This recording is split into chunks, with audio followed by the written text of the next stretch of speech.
So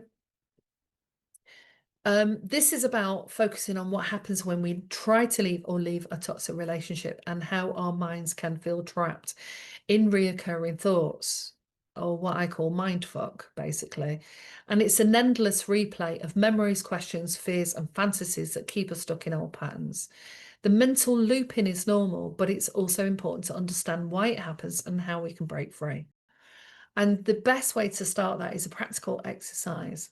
So what you do is you just get a piece of paper and you draw a circle, like my very rudimentary circle, and you get a pen and you set your alarm for 1 minute and you sit back, and every time you have a thought, you write it, you draw a dot.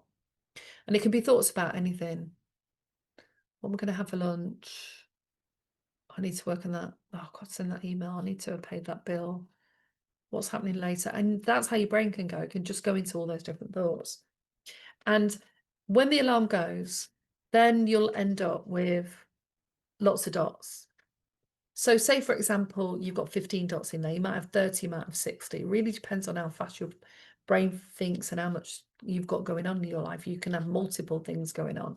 So just try it for an exercise. So say you've got 15. You times it by 60, which is an hour. So all of those 15 dots for 1 minute, times it by 60. And if you imagine that over the course of the day, say 10 hours, okay, you've got 60 minutes. So you've got an hour, you're awake 10 hours, you've got thoughts going through your head all the time. You times that by, it becomes 900, 15 times 60. And you times that by 10 hours, becomes 9,000 thoughts. And it's way more than that.